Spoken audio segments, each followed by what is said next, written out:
Dans cette vidéo, nous allons voir comment l'émotionnel peut impacter le cheval, le cavalier et le couple cheval-cavalier avec Anne-Catherine Weber, alias Perspective Animale. Bonne écoute! Bonjour, je m'appelle Anne-Catherine Weber, je suis ostéopathe animalier et plus particulièrement équin et je suis également DEGEPS dressage, donc j'entraîne les couples chevaux et cavaliers sur des concours de niveau amateur et professionnel en dressage. Et je suis ravie d'être avec Solène qui m'a proposé de faire une interview sur le thème de l'émotionnel, notamment dans mon métier. Et je vais la laisser se présenter. Donc moi je suis Solène Picard, conseillère en fleurs de bac, j'accompagne les humains et les chevaux pour les aider dans des passages émotionnels qui peuvent être compliqués, dans des changements, dans des états de stress.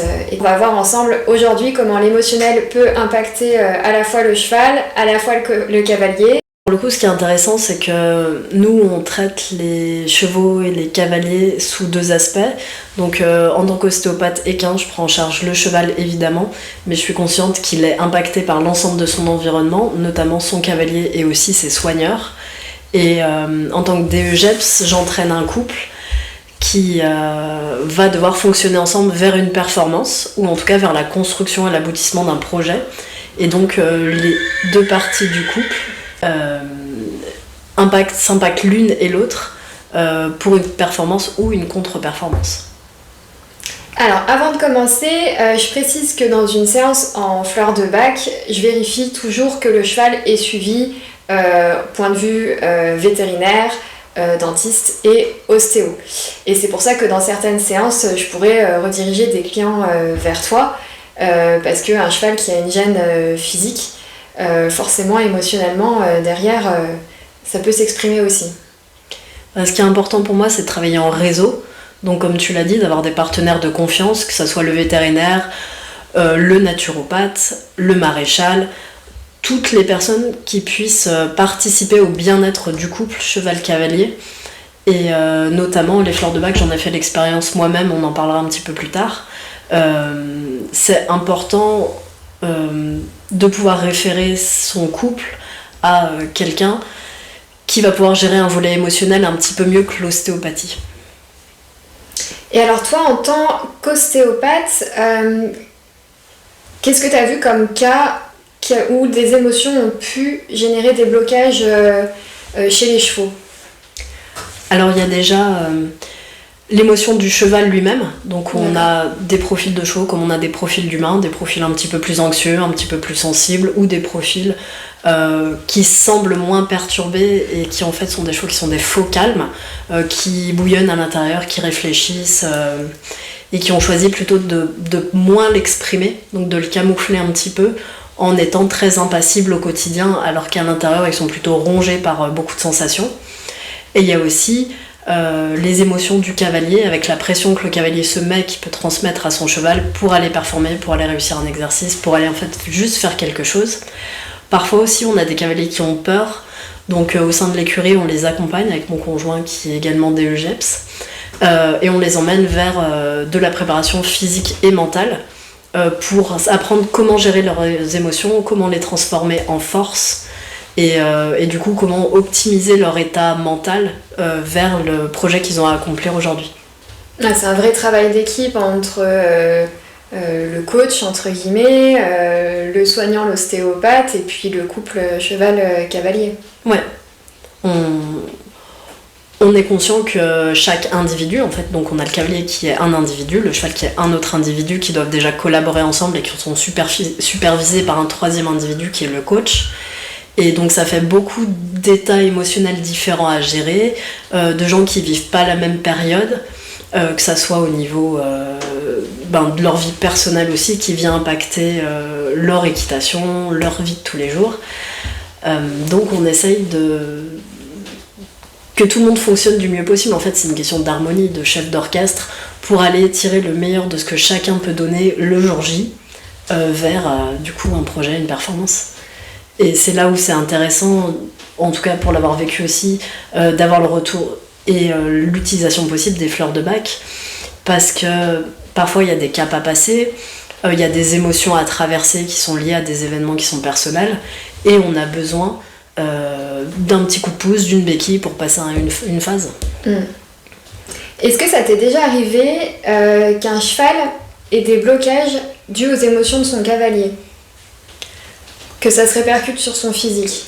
Je pense qu'il faudrait définir un petit peu le terme blocage, oui. Mais en tout cas, parfois, on a des chevaux qui sont gênés dans leur performance par l'émotion du cavalier, des gens qui ont peur, des gens qui ont beaucoup trop de pression, en tout cas qui ne la gèrent pas, des gens qui...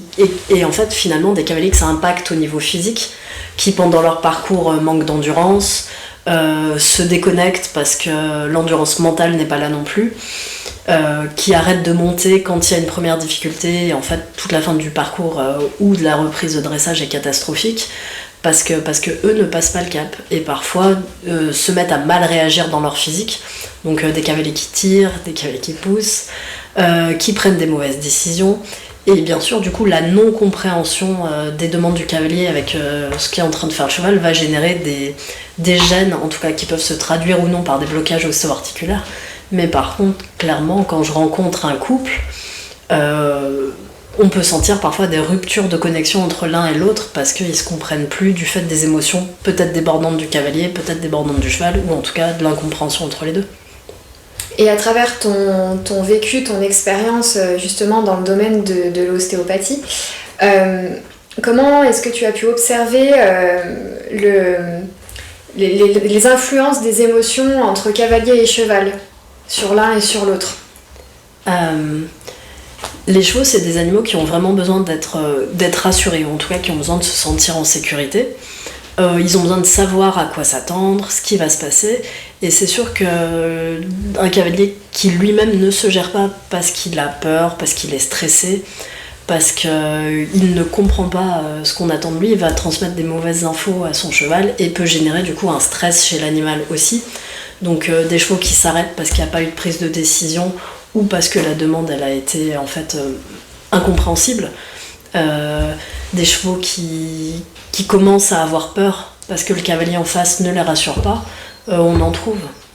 Et puis des chevaux qui sont sensibles, qui peuvent être anxieux, qui vont commencer à créer un doute chez le cavalier sur ses propres capacités à le gérer.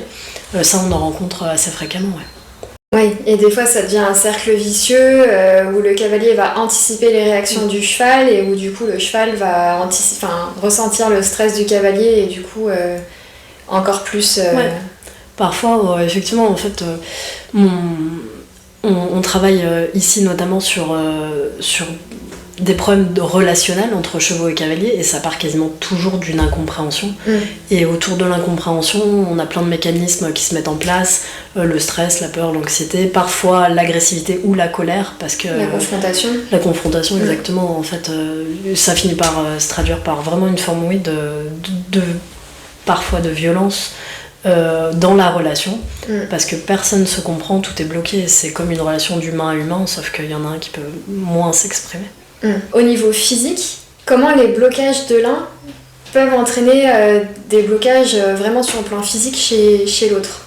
Alors il y a beaucoup d'études qui sont en cours en ce moment de confirmer l'interaction entre les blocages. En fait, alors peut-être que blocage n'est pas le bon terme. Dysfonctionnement du cavalier, physique du cavalier et dysfonctionnement physique du cheval. Et effectivement, des gens qui sont extrêmement droitiers, du coup, qui ont tendance à avoir une main droite un peu forte, beaucoup de pression à droite, qui incurvent tout le temps leurs chevaux à droite. Après, c'est valable sur des chevaux qui sont montés par un cavalier et les chevaux de club qui sont montés par une multitude de cavaliers, eux ils subissent un peu tout le monde.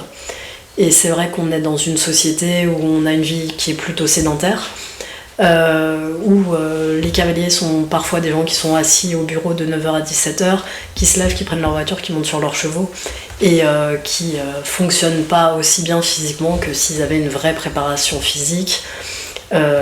Que s'ils s'entretenaient un petit peu plus dans un but, pas forcément de performance, mais en tout cas d'équitation juste, avec une vraie conscience de leur corps.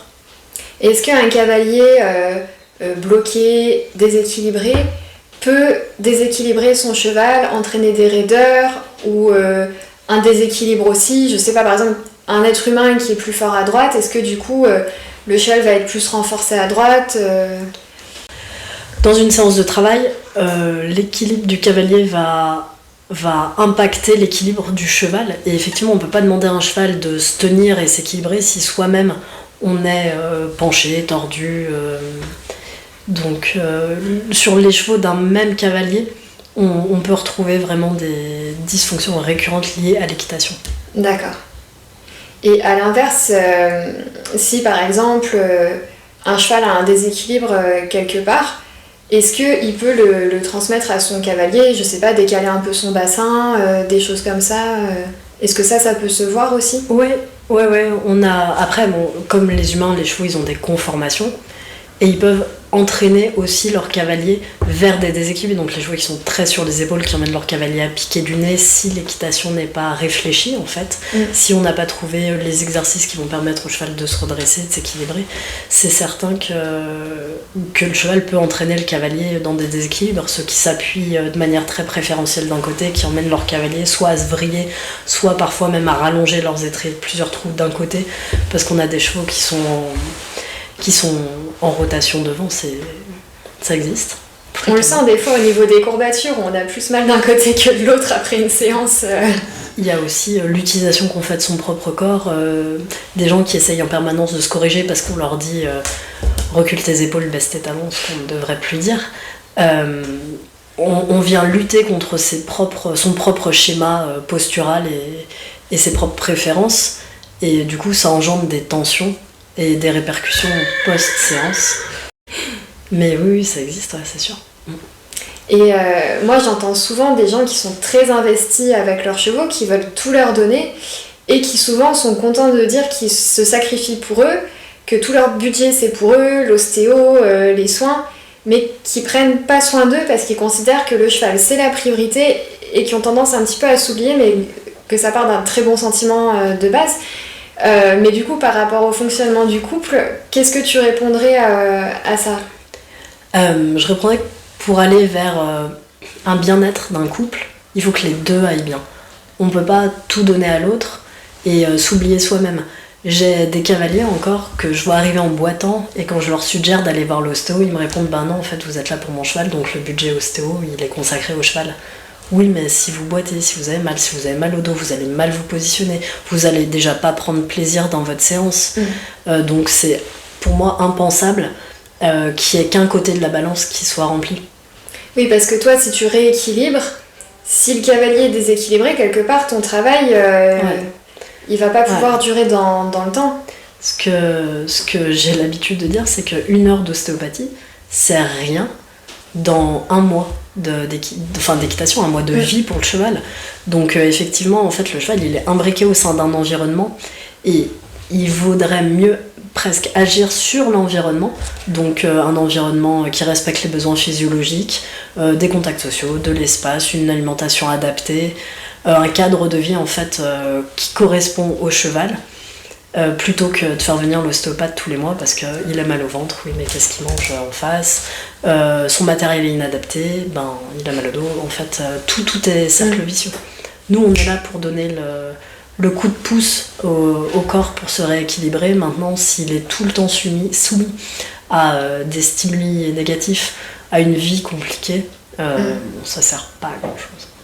Est-ce que tu conseillerais de faire un peu dans les mêmes périodes justement notre séance d'ostéopathie humaine et la séance d'ostéopathie équin ? Oui, je pense que c'est bien de reprendre une base. Et puis c'est aussi donnant dans le couple. En fait, tout le monde repart d'un pied d'égalité. Et après, je pense aussi qu'il faut s'écouter, dans le sens où après une séance d'ostéopathie, on peut être fatigué, avoir des besoins, avoir envie de se rééquilibrer, et si on n'est pas prêt à remonter à cheval, on peut faire travailler le cheval par un professionnel, on peut travailler le cheval autrement, sortir en extérieur, mais oui, c'est une bonne idée de remettre tout le monde à zéro. Et en moyenne, hors concours on va dire, et accident au pré, des choses qu'on peut voir, si tout va bien, il faudrait des séances tous les combien d'ostéopathie Alors moi je suis beaucoup les chevaux que j'ai clientèle. Parce que j'ai un public qui est relativement compétiteur. Maintenant, j'ai l'habitude de dire qu'on voit les chevaux tous les 6 mois, sauf extra galipette au pré. Mais par contre, on pourrait les voir beaucoup plus régulièrement si l'environnement est inadapté, mais c'est vraiment ça pas... Ça règle pas le fond du problème. Exactement, tout à fait. Et on va revenir justement sur les conditions de vie du cheval, parce que effectivement, moi dans mon activité, si on me dit qu'un cheval est impatient, si ce même cheval est tout le temps en boxe, ça peut expliquer une partie du comportement, et les fleurs de bac ne vont pas révolutionner les choses. Ouais. Parce que voilà, les chevaux ont des besoins fondamentaux, et est-ce qu'on peut justement un peu parler de ces besoins Ouais. C'est vrai qu'en ce moment, il y a comme une prise de conscience dans le monde équin où la vie en boxe H24, c'est quelque chose qu'on voit quand même moins. La nourriture rationnée aussi, ça se fait moins. La nourriture rationnée aussi. Pas partout. Il y a certains milieux où la mentalité, elle a quand même un petit peu du mal à évoluer. Mais effectivement, le cheval, c'est un être vivant qui, sans l'humain, vit dans d'autres conditions de vie que ce qu'on lui propose, qui a beaucoup plus d'espace, qui a accès à un choix restreint en fonction des saisons, mais quand même existant, de nourriture, de contacts sociaux. Il a le choix des individus qu'il aime et qu'il n'aime pas, des moments de jeu, des moments de grooming, en fait de qu'est-ce qu'il fait quand dans sa journée. Et nous, on lui impose un environnement particulier. Donc effectivement, le cheval impatient, c'est peut-être celui qui a 3 fois 3 litres de grains par jour et qui est enfermé H24 et qui sort qu'une seule fois. Et je pense que tout individu humain qu'on enferme dans ses toilettes et qu'on gave à coups de hamburger, il a envie de casser la gueule du premier qui ouvre la porte des toilettes, c'est sûr. On l'a déjà vu un petit peu pendant le confinement. Ouais, tout à fait. Tout à fait, on s'est retrouvé dans la condition de vie de certains chevaux. Ouais. Ouais. En fait, les chevaux, c'est quand même des animaux qui sont plutôt calmes, donc les jeunes individus jouent. Les adultes ont quand même moins de temps de jeu, mais par contre ils se déplacent tout le temps. Il y a vraiment cette notion de mouvement qui est importante chez le cheval. Donc le mouvement, c'est vraiment la vie, pour la recherche d'alimentation, et puis C'est 20-30 km par jour en moyenne ? Ça dépend, mais effectivement, je sais qu'il y a une étude suisse qui a mesuré le nombre de kilomètres parcourus par un cheval au box, et c'était 270 mètres par jour, ce qui est affolant en fait. Ouais, de se dire qu'on les restreint absolument. Et de cette vie non adaptée naissent, comme tu dis, des blocages, des dysfonctions, et aussi au niveau émotionnel, on a des chevaux qui ont des stéréotypies, donc qui montrent des comportements compulsifs, inadaptés. Parce que j'imagine que même physiquement, c'est un peu violent pour un cheval qui fait 200 mètres dans sa journée, d'un coup de devoir travailler. Nous, c'est vrai qu'on est de plus en plus sédentaires, mais de la même façon, si on nous fait faire une activité physique alors qu'on a été assis toute la journée, c'est pas pareil que si on a marché un petit peu avant. Ouais. La notion de prépa physique, elle est importante chez le cavalier, mais elle est aussi hyper importante chez le cheval. Et ce qui se voit un peu moins maintenant, mais ce qui continue de se voir, c'est effectivement un cheval qui est au box toute la semaine, qui sort pour bosser, qui part en concours le week-end sur un effort qui est important. Et en fait, on demande quelque chose au cheval qui est assez inadapté au vu de sa préparation. Moi, je trouve quand même qu'il y a une amélioration, en tout cas de l'envie de comprendre les chevaux de la part des propriétaires. C'est des gens qui s'investissent, des gens qui comprennent le rôle d'une équipe autour de l'animal, qui comprennent qu'il ne faut pas uniquement prendre le volet physique, mais qu'on peut aussi s'attarder sur le volet émotionnel pour avoir des résultats. Donc moi, je vois plutôt une évolution positive de la mentalité dans le monde du cheval. Après, on peut voir des dérives de partout, des excès de partout, mais dans l'idée, je trouve ça quand même plutôt positif. Je pense qu'on va vers une meilleure envie de comprendre son animal. Je rajouterais peut-être juste un petit volet sur les juments, parce que je pense qu'il y a encore beaucoup à faire sur le sujet. Ça, c'est sûr. Qu'au niveau compréhension, c'est encore compliqué, et puis d'une jument à l'autre comme d'une femme à l'autre, c'est pas les mêmes comportements, c'est pas les mêmes symptômes physiques, mais donc les juments, elles ont des cycles aussi, on peut dire ça comme ça. Ouais. des périodes, c'est au niveau des chaleurs surtout qu'elles peuvent avoir des gènes, des douleurs? Ouais, en fait, ce que les gens ont un peu de mal à entendre, c'est que les juments, c'est des entières au niveau hormonal. Donc autant on a l'habitude des hongres, dans la plupart des cas, qui sont des chevaux qui sont castrés, donc qui sont des chevaux qui ont beaucoup moins d'expression, parce qu'au niveau hormonal, on est calmé, d'une certaine façon. Les juments, elles ont des douleurs liées à leur cycle, elles ont des gènes, elles ont des sensations, elles ont des humeurs. Donc on se bat tous les jours pour plus entendre ouais mais c'est qu'une pisseuse, mais elle a eu une claque. Non, en fait, peut-être qu'elle est en douleur, peut-être qu'on est en train d'exploiter une souffrance au travail. Et l'idée c'est de l'écouter, de l'accompagner et de la prendre en charge du mieux possible. Et parfois les périodes sportives sont assez incompatibles avec les cycles des jumeaux. Oui, il peut y avoir un véritable impact sur le physique du cheval. Oui, on peut avoir des défauts locomoteurs liés aux douleurs au niveau de la sphère génitale. Non, c'est pas forcément drôle d'être une jument. Ouais. C'est pour ça qu'en fleur de bac, si on me dit elle m'a ressemblage, peut-être vérifier si de ce côté-là ça va, si c'est pas des douleurs, parce qu'on peut bien s'imaginer en tant que femme, quand on a mal au ventre pendant nos règles ou avant, si on nous met une ceinture qu'on serre très fort, peut-être qu'on aurait envie de mordre aussi. Ouais, tout à fait. Il faut. Enfin, je pense que dans ton métier comme dans le mien, quand on a une vraie expression de la douleur, il faut aller creuser. Un comportement inadapté, d'agressivité, même d'apathie, il faut aller creuser. C'est pas anodin, il faut pas laisser, il faut pas oublier, il faut pas laisser passer, il faut essayer d'aller comprendre ce qu'il y a derrière. Ouais, pas minimiser les petits signaux. Et est-ce que nos cycles influencent les chevaux par rapport à peut-être qu'on dégage pas les mêmes odeurs hormonalement, on n'a pas la même énergie. Est-ce que tu sais si ça influence, que ce soit cheval, jument, étalon, est-ce qu'ils ressentent nos changements hormonaux et est-ce que ça peut engendrer du stress chez eux dans certaines périodes? Alors, très honnêtement, je ne le sais pas. Donc je sais pas s'il y a des études aussi qui sont allées chercher de ce côté-là pour vérifier si... pour avoir un lien de cause à effet. Maintenant, d'un point de vue personnel, pour avoir hongre, jument et entier à la maison, j'ai des entiers qui peuvent changer un petit peu de comportement pendant ma période de règles. Oui, de toute façon, ils nous ont décodé au moment où on a mis un pied hors de la voiture, ils savent dans quel état d'esprit on se situe, et du coup, eux donnent leur réponse en face, sachant qu'on peut parler du seuil de tolérance.